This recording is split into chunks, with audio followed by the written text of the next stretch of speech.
The Deadline Clock by Jeffery Deaver. Read for you by Kaleo Griffith. I couldn't see him. The hood was over my head. But I could hear. He said, "It's time. It won't hurt." Like he was talking to a neighbor about the weather. And he got me around the neck. A chokehold, I guess it was. And I was zip-tied, so I couldn't fight back. I tried, but I couldn't. And he just started the pressure, and things started to go black, just like in a few seconds. And I knew I was dead. Colter Shaw had come to the beautiful and gritty seaport town of West Bay, Maine, because in 5 hours and a handful of minutes, a woman was going to die. His Winnebago in a campground on the outskirts, his motorcycle locked to a parking meter on the street below, Shaw was presently in the office of the West Bay Police Department's chief of detectives. He was, at the moment, alone and looking through the glass wall into the detective pen, in which were 8 or so uniformed or plain-clothed men and women. The windows comprising the walls of the office were spotless. Shaw smelled vinegar, and had an early memory of his mother using vinegar and newspapers to clean panes, when there were newspapers. Shaw supposed paper towels worked too. His focus was on a man of about 40, sitting in a swivel office chair in the middle of the pen, the center of the clustered officers. He resembled any other businessman with his trimmed dark hair, slight roll of belly wrapped in a blue dress shirt, brown loafers with tassels. His slacks were black. His name was Ellie Kohl, and the hollow look in his eyes and compulsive tapping of one foot then the other was because his wife, Ellie, was the woman with a limited future. 2 of the officers, a man in a uniform and a woman in a gray suit, were asking Kohl questions.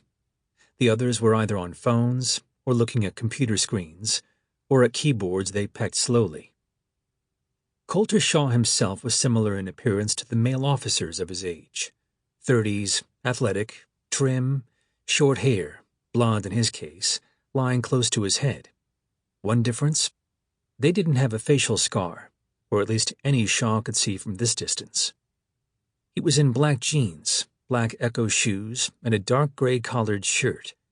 His leather jacket was folded and sitting atop his black motorcycle helmet and backpack, both on the floor beside him. One of the men left the crew around Kohl and made his way through the pen to the office where Shaw sat. It was a white man, huge, with a crew cut. Shaw would have placed a sizable bet that his younger days, he was late 40s now, involved football. His position? Tackle, of course. His navy suit jacket and slacks were close in shade, but did not quite pair. He'd have trouble finding clothes that size. "Mr. Shaw, Lloyd Oberon." The man settled into a chair that creaked under his weight. They shook hands. "Detective, I'm Colter. And Lloyd's fine." He opened his red eyes wide, then closed them, rubbed with knuckles like a sleepy child. "All this rigmarole over titles. Sold a house once. The lawyer wanted to be called Esquire Kepler. Can you imagine?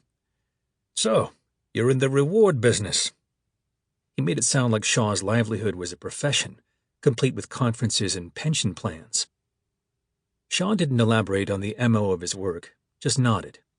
"An associate saw the notice the city posted online. I was in New Hampshire. I drove up." The offer was brief. $25,000 for information leading to the rescue of Ellie Kohl and the arrest of her kidnapper. Those experienced at offering rewards always attach conditions. In this case, no cash unless the victim was rescued and the perp collared. Shaw didn't care. For him, it was never about the money. There was another word in the announcement, urgent, in red. The reason for this was made clear by Teddy Bruin, the man who had emailed the announcement. Teddy had done some digging into the case. The kidnapper would murder Ellie if he didn't receive the ransom within 12 hours of his call, which had been at 8 o'clock that morning. This wasn't a bluff. He'd done the same thing last month, and the victim had come within seconds of dying. The time was now 2 Sample complete. Ready to continue?